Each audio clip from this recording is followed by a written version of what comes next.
fugitive former leader of Ethiopia's Tigray region speaks out after months in hiding. World Health Organization criticizes EU over vaccine nationalism. And Nigerian farmers score major victory against Dutch oil company. Hello and welcome to teleSUR. I'm Doris Polo in Quito, Ecuador, and this is from the South. The fugitive leader of Ethiopia's embattled Tigray region has reportedly made his first public comments in 3 months, urging the international community to investigate alleged genocide and other abuses by forces, including those from neighboring Eritrea. It was not immediately possible to verify the audio comments by Debretsion Michael, posted late Saturday by a Tigray allied media outlet. According to the audio file, the fugitive leader urged Tigray residents to continue the struggle. He has been on the run since fighting broke out in early November between government troops and the Tigray People's Liberation Front. The African Union has secured an additional 400 million doses of the AstraZeneca coronavirus vaccine from the Serum Institute of India for its members. John Kengasong, the Continental Body's Director of Health, noted that this is in addition to the 270 million previously secured. The move is part of the bloc's efforts to vaccinate at least 60% of its population by 2022. In an address to the World Economic Forum on Thursday, AU Chair Cyril Ramaphosa accused rich nations of bulk buying vaccines to the detriment of poor nations. The European Union has been widely criticized for its decision to place export controls on COVID-19 vaccines produced within the bloc. The World Health Organization slammed the decision it said would potentially jeopardize the fight against the virus. The EU introduced the measure on Friday amid a row with vaccine manufacturers over delivery shortfalls. The set of controls are poised to affect about 100 countries worldwide, including the United Kingdom, United States, Canada, and Australia. Well, the first batch of COVID-19 vaccines that South Africa ordered from India's Serum Institute are set to arrive in the country on the 1st of February. South Africa has been the worst hit by the pandemic on the African continent, with more than 1.4 million COVID-19 cases reported so far. The country saw a surge in infections earlier this month, driven by a new, more contagious variant of the virus. There's hope, however, as 1 million doses of the life-saving vaccines are finally on their way to the country from the Indian city of Mumbai. Another batch of 500,000 doses are expected in the later half of February. Meanwhile, Egypt will receive its first set of AstraZeneca vaccines procured by the government on Sunday. Last week, the health ministry announced it had ordered 20 million doses of the jab. This will be the second immunization shot the country has received. In December, it acquired China's Sinopharm vaccine. Egypt has so far recorded 165,000 COVID-19 cases and more than 9,200 deaths. Speaking of vaccine rollouts, Algeria has started pushing out COVID-19 vaccines in the city of Blida, where the country's first case was reported in early 2020. Vaccination priority will be given to medical staff dealing with COVID-19 patients, the elderly, and those with chronic or immunity diseases. The North African nation received its first batch of vaccines on Friday at the Boufarik military airport, west of the capital, Algiers. Locally, COVID-19 cases rose to more than 106,000 on Wednesday, with a death toll of 2,877. In other news, global guinea worm cases have significantly declined, a charity organization working in Africa to fight the disease has announced. According to the Carter Center, there are 27 active infections in 6 affected African countries. The drop marks a 50% decline from 2019. Meanwhile, animal infections have dropped by 20%. GWD is a parasitic infection by the guinea worm. A person contracts the disease when they drink water that contains water fleas contaminated with guinea worm larvae. Countries impacted by the illness include South Sudan, Angola, Mali, and Cameroon. It once affected 3.5 million people a year in 21 countries in Africa and Asia. Former Director of Health Programs at the Carter Center, Dr. Donald Hopkins, has been honored for spearheading the guinea worm disease eradication program. The Bahamas-born medical doctor started the initiative at the Center for Disease Control in 1987 and has spent the last 3 decades working to combat the disease. Dr. Hopkins is currently the special advisor for guinea worm eradication at the center. We do have more stories coming up, so stay where you are.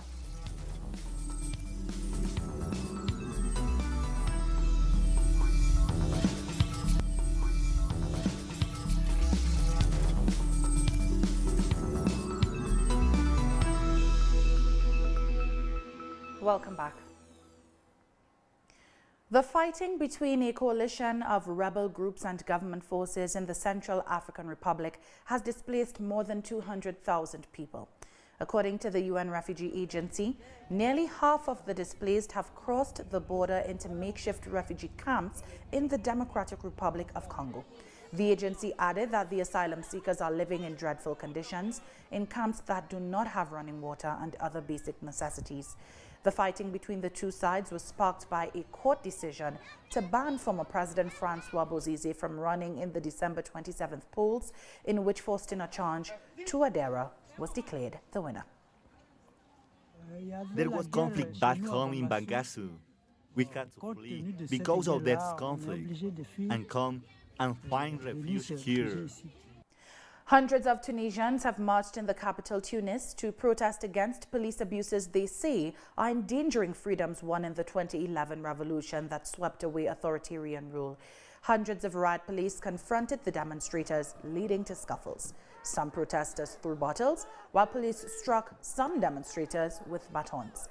There have been near-daily protests since mid-January, marking the anniversary of the revolution that sparked uprisings across the region back in 2011, known as the Arab Spring. Moving on, a court in the Netherlands has ordered oil giant Royal Dutch Shell to compensate Nigerian farmers over oil pollution in the Niger Delta. The judgment brought an end to a 13-year legal battle between Shell and 4 Nigerian farmers who accused it of causing widespread pollution in their villages. The court ruled that the company must pay for the spills and install a new pipeline to prevent further incidents. The amount of damages to be paid will be determined by the court at a later date. The case has dragged on so long that two of the farmers have since died. I agree, it's fantastic news. My clients have been struggling and waiting for this for a very long time, so it's very satisfying that we've reached this point. I do hope that they will actually get some compensation soon, because of course it's taken too long already. It's really very important decision that the court has made to confirm that there is a responsibility for a parent company here in Nigeria, where so many spills have occurred, and the parent company should have taken responsibility and ensure that leak detection systems are in place. And I think that's a very important signal for Shell and also for other oil companies. Well, thousands of protesters in Poland have taken to the streets of Warsaw for a 3rd consecutive night after the government implemented a near-total ban on abortion. Protesters have defied coronavirus restrictions and sub-zero temperatures to rally after the controversial judgment was given legal force on Wednesday. The verdict means that all abortions in Poland are now banned, except in cases of rape and incest or when the mother's life or health are considered to be at risk. The ruling found that abortions in cases of fetal abnormalities were incompatible with the Constitution.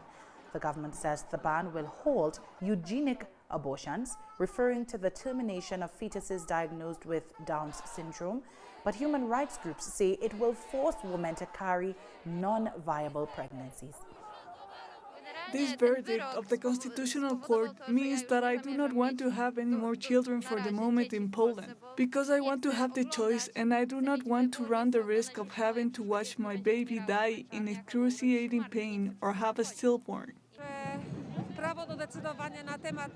Women should have the right to decide their own bodies, not the government and certainly not the church. Portugal has closed its borders with Spain effective midnight, January 31st, to stop the spread of COVID-19. Citizens will also not be able to travel abroad except in special cases for the next 2 weeks.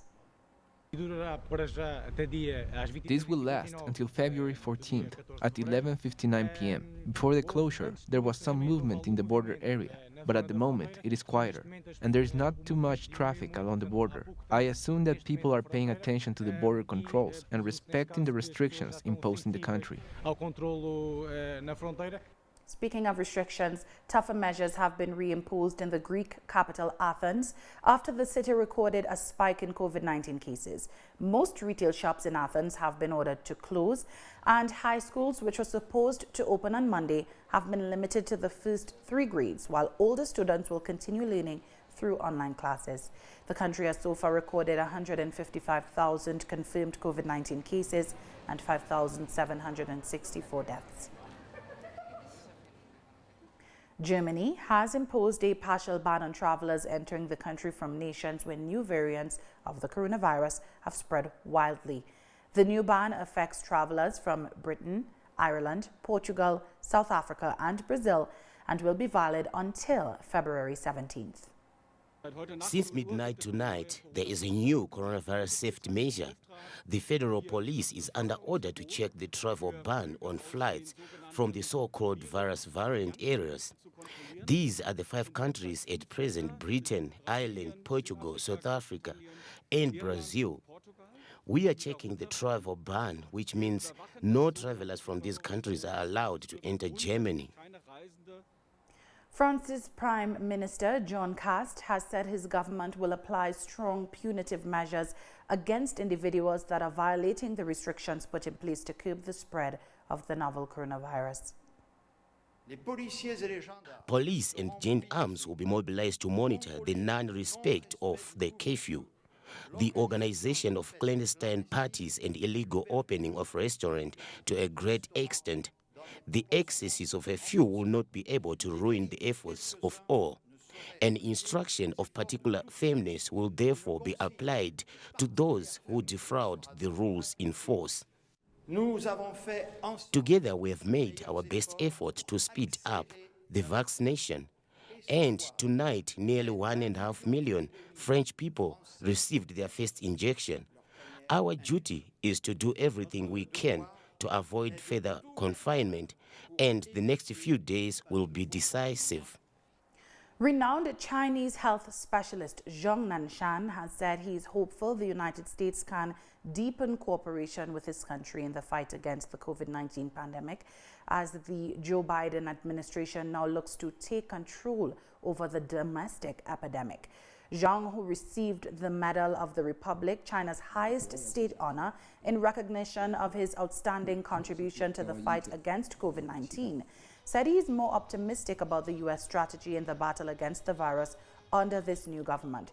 Zhang also stated he's looking forward to an opportunity to exchange views with top U.S. infectious disease expert Anthony Fauci at a special online event organized by the University of Edinburgh on March 2nd.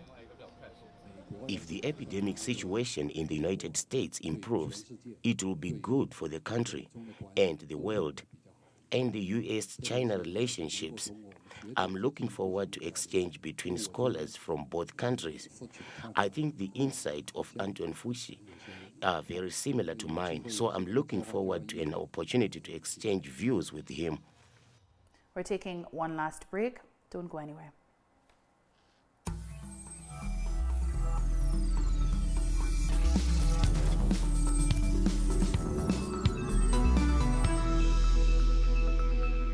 Welcome back. Jamaica's former Prime Minister Bruce Golding is said to be resting at home after being involved in a car accident in Old Harbour, St. Catherine on Friday. In a statement, his daughter, Senator Shireen Golding Campbell, said neither her father nor the occupants of the other vehicle involved in the crash appeared to be injured. She added that her dad appreciated the expressions of concern. The former Prime Minister led the country as head of the Jamaica Labour Party from 2007 to 2011 until he resigned.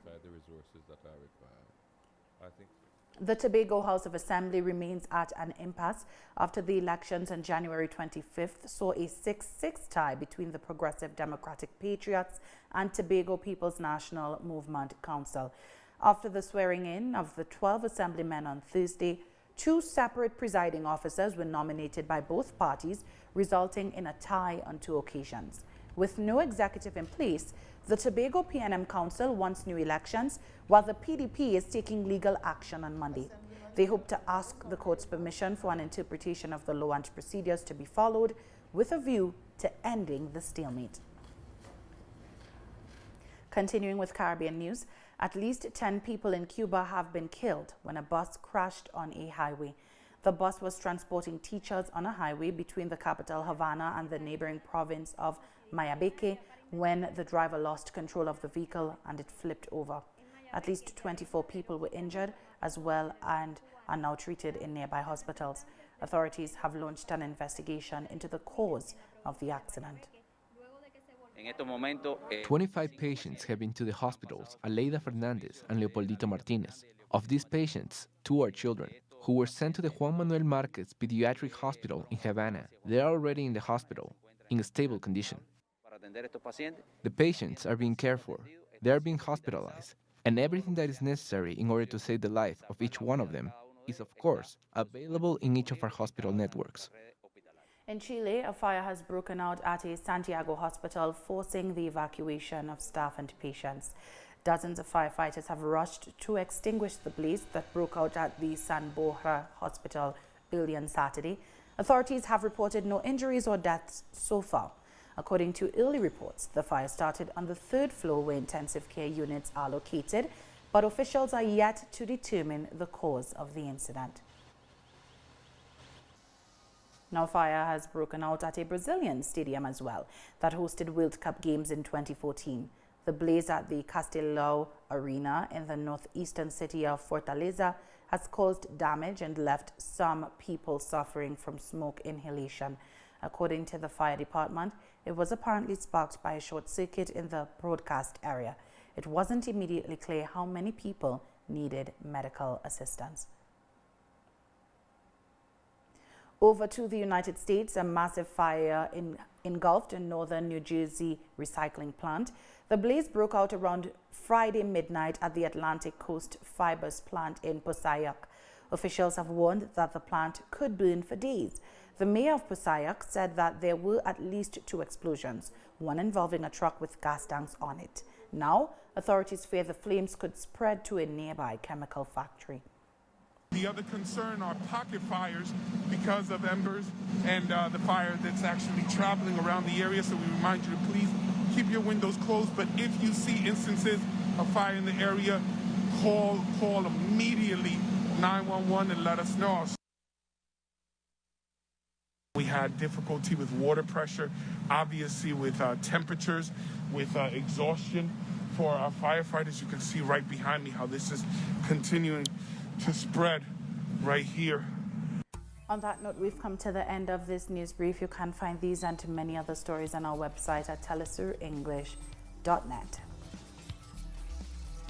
And feel free to join us on social media, Facebook, Twitter and Instagram for TeleSUR English. I am Doris Polo. Thanks for watching.